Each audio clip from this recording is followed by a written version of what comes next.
He called himself the Zodiac. Over a span of several years, he terrorized Northern California, claiming at least 5 lives and taunting the police with a series of bizarre, coded letters. He was never identified, never caught, and his identity remains one of the greatest unsolved mysteries in American criminal history. This story of fear began on a cold December night in 1968. On a lonely Lover's Lane in Benicia, 2 high school students, David Faraday and Betty Lou Jensen, were shot and killed. It was a brutal, senseless act with no clear motive. 7 months later, the terror struck again. Darlene Ferrin and Michael Mageau were shot in their car in Vallejo. Darlene died, but Michael miraculously survived, providing the first description of the attacker, a heavy-set man with a flashlight, just 1 month after the Vallejo attack. 3 Bay Area newspapers received nearly identical letters in messy, block handwriting.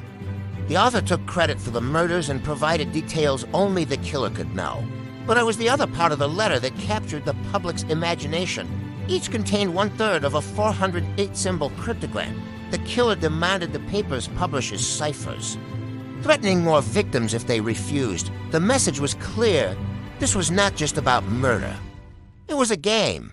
A high school teacher and his wife managed to crack the first cipher. It was a chilling, misspelled rant about collecting slaves for the afterlife. The Zodiac's reign of terror continued.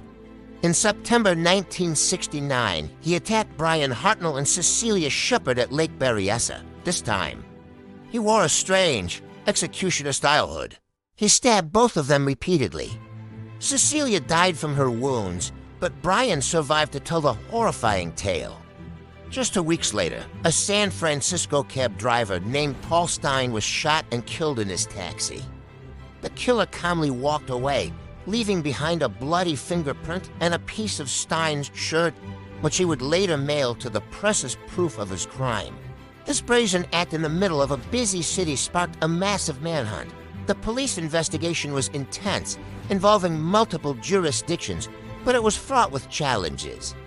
The Zodiac was clever, leaving few clues and communicating primarily through the mail. He sent more letters and more ciphers, including the infamous C-340 cipher, which would remain unsolved for over 50 years.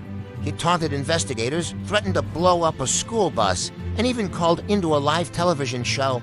The media frenzy was immense, turning the killer into a dark, mythical figure. Over the years, numerous suspects were investigated. The most prominent was Arthur Lee Allen, a former schoolteacher with a troubled past who was identified by one of the survivors. Police found weapons and suspicious materials in his home, but the evidence was circumstantial. His fingerprints and handwriting didn't match, and DNA tests later cleared him. Other names have surfaced, but none have ever been definitively linked to the crimes today. The Zodiac's shadow still lingers, his crimes stopped, his letters ceased. But the case was never closed. He became a ghost, a phantom who outsmarted everyone and vanished into thin air. The coded messages, the strange costume, the taunts, they all contribute to an enduring, terrifying legacy. For the victims' families, there is no closure. And for the rest of us, there is only the chilling question that has haunted generations. Who is the Zodiac?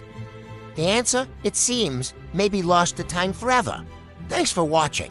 If you found this case as fascinating as we do, be sure to subscribe for more deep dives into history's greatest mysteries.